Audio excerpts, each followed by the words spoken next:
Syria में रूस को झटका लगा है। अब पुतिन उसका बदला यूक्रेन में लेने जा रहे हैं। पुतिन ने ज़ेलेंस्की और उसकी मदद करने वाले अमेरिका के खिलाफ बहुत ही खतरनाक ऑपरेशन शुरू कर दिया है। इस ऑपरेशन का नाम है तारतूस एनाकोंडा।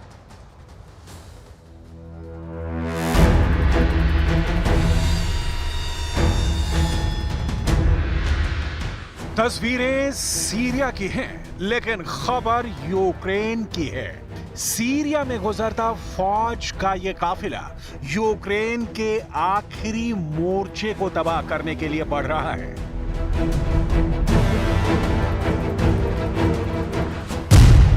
पहला वीडियो,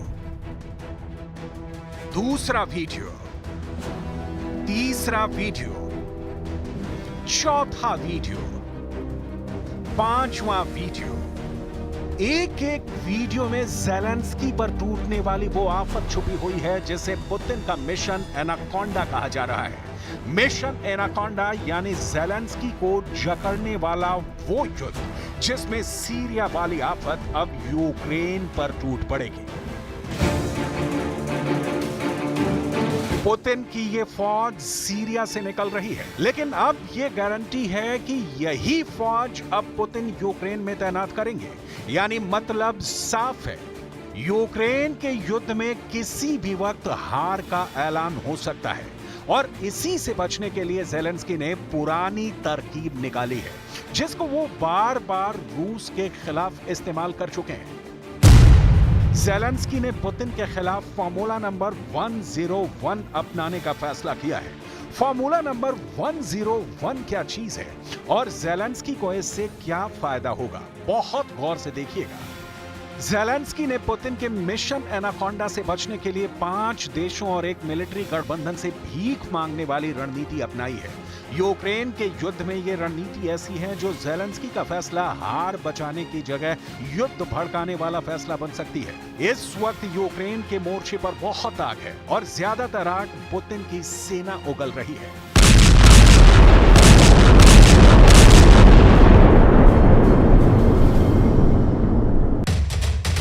इसीलिए वोलोदिमीर ज़ेलेंस्की ने Britain, France, Germany, Italy, Poland और अमेरिका वाले मिलिट्री गठबंधन नाटो के साथ सीक्रेट मीटिंग करने का फैसला किया है। इस मीटिंग में ज़ेलेंस्की 5 देशों को बताएंगे कि पुतिन ने अगर हराया तो अगला नंबर उनका होगा। इस मीटिंग में ज़ेलेंस्की का मकसद होगा नाटो से युद्ध वाली मदद, जिसे उनके आलोचक युद्ध वाला कटोरा बताते हैं। ज़ेलेंस्की युद्ध वाला कटोरा बेल्जियम में नाटो के सामने रखेंगे ताकि उन्हें हथियार मिले, उन पर डॉलर और यूरो बरसें। Це була сьогодні одна з найбільших російських атак проти нашої енергетики. 94 ракети різних типів, і крилаті, і балістичні. 81 збили. Також було майже 200 ударних дронів. Загалом ми бачимо, що росіяни намагались перенавантажити нашу ППО, як вони і завжди це роблять, в таких масованих ударах. І також вони спеціально чекали морозної погоди, щоб зробити гірше для людей. Удар відбувся якраз під похолодання. 1000 से भी ज्यादा दिनों से जारी यूक्रेन युद्ध नया रिकॉर्ड बना रहा है और इस युद्ध में ज़ेलेंस्की की हालत उस डूबते हुए लीडर की है जो पुतिन के खिलाफ जंग में गोता लगाने के बाद अब अपनी मदद करने वालों को भी डुबोना चाहता है। यही वजह है कि ज़ेलेंस्की अपने यूरोप वाले पार्टनर्स को बता रहे हैं कि अमेरिका से मिला हुआ हाइमर्स सिस्टम यूक्रेन के लिए तिनके वाला सहारा साबित हो सकता है। इसलिए अगर पुतिन से लड़ना है तो उनको कुछ और करना होगा। Є нові російські удари по нашій країні. Ми потребуємо, і це об'єктивна потреба, кроків, що демонструють Путіну, його терор не повинен спрацювати. Він застосовує ракети замість того, щоб шукати, як припинити війну. І саме війна і залякування – це те, що тримає російський трон. ज़ेलेंस्की ने यूरोप को हाइमर्स और अटैकम्स वाली मिसाइल क्यों दी? क्यों यूरोप के लीडर्स को ज़ेलेंस्की ने बताया कि जैसी मदद अमेरिका से मिल रही है वैसा ही साथ यूरोप से चाहिए? इसकी वजह ये अटैकम्स रॉकेट है। इसी रॉकेट ने पुतिन को यूक्रेन पर ओरेश्निक जैसी हाइपरसोनिक मिसाइल फायर करने पर मजबूर किया है। इसीलिए कहा जा रहा है कि अटैकम्स ने वर्ल्ड वॉर के खतरे वाला मीटर टॉप पर पहुंचा दिया है। ये बात बाइडन भी जानते हैं और पुतिन के तेवर तो बहुत खतरनाक हो चुके हैं। अटैकम्स की वजह से विश्व युद्ध का सबसे नया सायरन बजना शुरू हो गया है। इसी रॉकेट पर अमेरिका के राष्ट्रपति जो बाइडन ने व्हाइट हाउस छोड़ने से पहले बहुत बड़ा फैसला किया।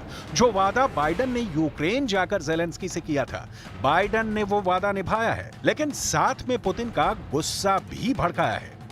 जब पुतिन सीरिया से अपनी फौज वापस लाने के लिए मजबूर हुए तो इसी फोर्स को वो यूक्रेन में तैनात करेंगे, इसमें कोई शक नहीं होना चाहिए। सीरिया से जो वीडियो आ रहे हैं वो अलकायदा और आईएसआईएस वाली नई सरकार के लिए राहत है, लेकिन अब यही तस्वीरें देखकर ज़ेलेंस्की के रोंगटे खड़े हो गए हैं। इसमें कोई शक नहीं होना चाहिए, सीरिया में गुजरता फौज का यह काफिला यूक्रेन के आखिरी मोर्चे को तबाह करने के लिए बढ़ रहा है। एक एक वीडियो में पुतिन का एनाकोंडा नजर आ रहा है। इस एक एक वीडियो में यूक्रेन पर टूटने वाली सेना नजर आ रही है। पुतिन का मिशन एनाकोंडा यानी ज़ेलेंस्की को जकड़ने वाला वो युद्ध जिसमें सीरिया वाली आफत अब यूक्रेन पर टूट पड़ेगी। रूस और यूक्रेन के युद्ध को 1000 दिन हो चुके हैं और अब 1000 दिन बाद ज़ेलेंस्की की हालत यह है कि उनको अपनी ग्राउंड फोर्स का नया कमांडर लाना पड़ा है। नए कमांडर का नाम है माइखाइलो द्रापताई। ज़ापोरिज़िया के मोर्चे पर गए ज़ेलेंस्की ने नए जनरल को बाकी कमांडर से मिलवाया और बताया कि आज से युद्ध इसी जनरल के ऑर्डर पर लड़ा जाएगा। Сильніший, могутний вид Збройних сил України. Свого боку я зробив все, щоб вид розвивався, набував відповідних спроможностей, був готовий до всіх викликів, які нас очікують в майбутньому. Люди, технології, управлінські процеси. Захист нашої держави. लेकिन सवाल है कि क्या युद्ध में जनरल बदलकर ज़ेलेंस्की कुछ करिश्मा दिखा पाएंगे, क्योंकि ज़ेलेंस्की के लिए कृपा तो व्हाइट हाउस से आ रही है। अमेरिका में डोनाल्ड ट्रंप की जीत से पहले ही ज़ेलेंस्की ने अमेरिका के राष्ट्रपति जो बाइडन से मुलाकात की थी और तब सीन कुछ ऐसा था। ज़ेलेंस्की चाहते थे कि अटैकम्स वाले रॉकेट का इस्तेमाल करें। वो इसकी अर्जी बाइडन के सामने लेकर पहुंचे और कहा कि रूस पर अटैकम्स फायर करने की मंजूरी चाहिए। ज़ेलेंस्की ने पेपर थमाया और बाइडन ने बिना झिझक उस पर दस्तखत कर दिए। सवाल है कि क्या बाइडन इस कागज को बिना देखे उस पर अपने साइन कर दिए, क्योंकि अटैकम्स मिसाइल को इस्तेमाल करने का मतलब है वर्ल्ड वॉर और यही रॉकेट है जो अब अमेरिका और रूस के बीच विश्व युद्ध के खतरे को भड़का सकता है। लेकिन अब डोनाल्ड ट्रंप की जीत ने ज़ेलेंस्की के ख्वाब पर पानी फेर दिया है। ट्रंप युद्ध बंद करना चाहते हैं, यानी ज़ेलेंस्की को पुतिन के सामने सरेंडर करना होगा। ये बात यूरोप के बाकी बड़े लीडर भी जानते हैं। हंगरी के प्रधानमंत्री तो बार बार वार्निंग दे रहे हैं कि ट्रंप के आते ही 2 दिन के अंदर यूक्रेन को सरेंडर करना पड़ेगा। साथ में पूरे यूरोप में एक बड़ा बदलाव आएगा।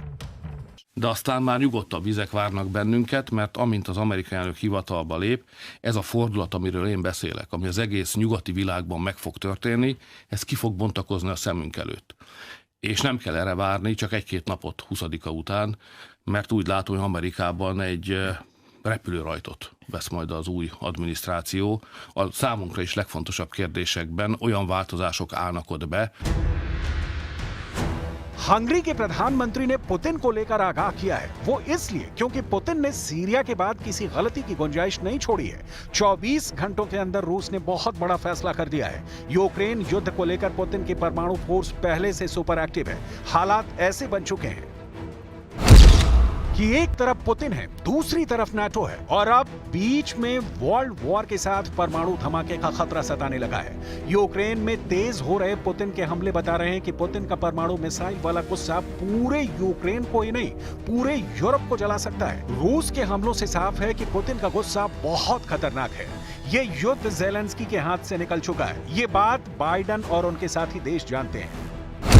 100 बात की एक बात, पुतिन का परमाणु पंजा निकल चुका है। परमाणु पंजा यानी 5 परमाणु मिसाइल। इसमें सबसे खतरनाक सरमत मिसाइल भी है, इसमें बुलावा मिसाइल भी है और इसमें छोटी दूरी की इस्कंदर मिसाइल भी है। इसमें सैटर्न और टोपोल मिसाइल भी है। पुतिन की परमाणु फोर्स लगातार खुद को आजमा रही है। पुतिन समझ चुके हैं कि सीरिया में जो झटका उन्हें लगा है वो उसे यूक्रेन में दोहराने नहीं देंगे। पुतिन कुर्स्क, लुहांस्क और डोनेट्स्क के साथ क्राइमिया के फ्रंट पर ताबड़तोड़ हमले शुरू कर दिए हैं। पूरा नाटो दहशत में है।